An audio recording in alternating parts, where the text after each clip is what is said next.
ուզում ես նոր պատերազմ, զոհեր ու անկախության կորուստ, թե ուզում ես խաղաղ ու զարգացած Հայաստան։ Ահա այս գովազդը կարող է շատ անսպասելի եւ ոչ պատշաճ պահի հայտնվել YouTube-ի ձեր էջում, հնարավոր պատերազմի սպառնալիքների տեղատարափով։ Այս գովազդը ակտիվորեն տարածվում է նաև կից քարոզչությամբ զբաղվող էջերով, օրինակ հաղթելու ենքով։ Ընտրությունը դրվում է պատերազմի եւ խաղաղության կուսակցությունների միջև։ Չմոռանանք, որ վերջերս Նիկոլ Փաշինյանը հայտարարեց, որ եթե ինքը չվերընտրվի, ապա կլինի պատերազմ։ Ելնելու է պատերազմ սեպտեմբերին ու աղետաբեր պատերազմ։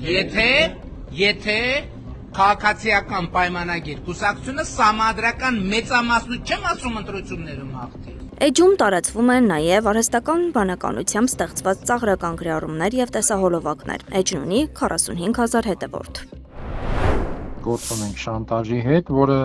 չի ուղեկցվում որևէ լուրջ փաստարկով եւ անկասկած միտված է քաղաքական ընդդիմախոսներին կամ քաղաքական ընդդիմությանը թիրախավորելուն եւ այդ քարոզչական նենգափոխմամբ որպես պատերազմահեն ներկայացնելու։ Ըստ վերլուծաբանի, իշխանության իրականացրած այսպիսի տեղեկատվական արշավը վկայում է, որ ԿՊ-ն ունի լուրջ մտահոգություններ ընտրության արդյունքի վերաբերյալ եւ հասարակությանը ներկայացնելու փաստարկների պակաս։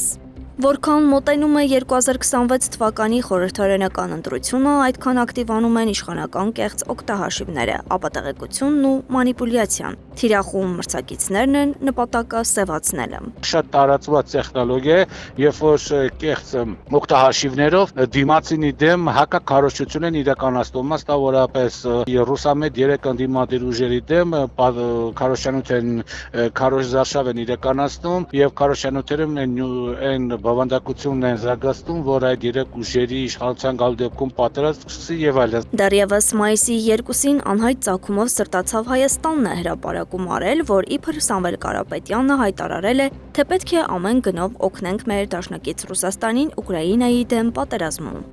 Նույն հրապարակումը տեսնում ենք նաև հերթական անհայտ ծագման զարմանալի աշխարհ անունով էջում։ Պաշտոնական մակարդակով են տարածվում այդ կեղծ տեղեկությունները ընդդիմության մասին, ասում է Հակոբ Բադալյանը։ Ես ինչու եմ շեշտում պաշտոնական մակարդակը, որովհետև հասկանալի է բոլոր կողմերն էլ ունեն այսպես համակիրների շրջանակներ, ունեն ոչ ֆորմալ խողովակներ, քարոզչական տարբեր հնարքներ կիրառելու համար։ Սա քաղաքականության մասն է եւ սա ժամանակակից տեղեկատվական տեխնոլոգիաների պայմաններում անխուսափելի մասն է։ Սրտացավ Հայաստան էջում տեղ է գտել արհեստական բանականությամբ ստեղծված լուսանկար, որում Սամվել Կարապետյանն է Հայաստանի Հանրապետության երկրորդ նախագահ Ռոբերտ Քոչարյանի ձեռքը սեղմելիս։ Իսկ զարմանալի աշխարհը ողողված է նաև զարմանալի գրառումներով, որոնցում ակնհայտորեն տարվում է ԿՊ-ի քարոզը եւ ցեղ շպրտվում մրցակիցների վրա։ Իդեպ այս էջն ունի ավելի քան 36,000 հետևորդ։ Այս էջին շատ նման, սակայն հետևորդների շատ ավելի մեծ բանակ ունեցող մեկ այլ աղբյուր է News Armenian, որն աչքի է ընկնում, տեսեք թե ինչ է կատարվում նախաբաններով։ Հաջորդն էլ հայկական տիրույթ կոչվող էջն է, որտեղ վարչապետի թեկնածուներին, նրանց կուսակիցներին եւ ընդդիմադիր գործիչներին վերաբերող սրպարտիչ գրառումներ են։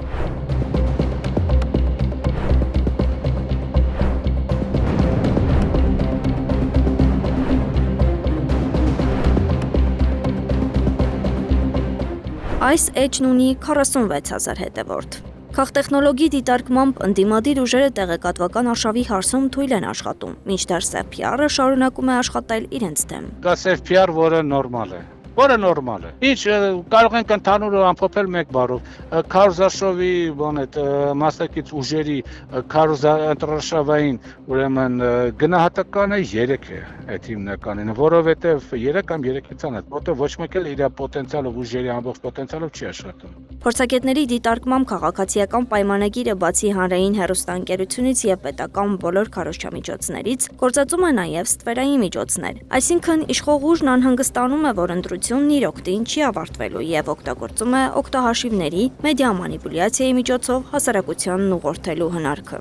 Անահիտ Սարգսյան, Աշոտ Բարբարյան, ABC Media։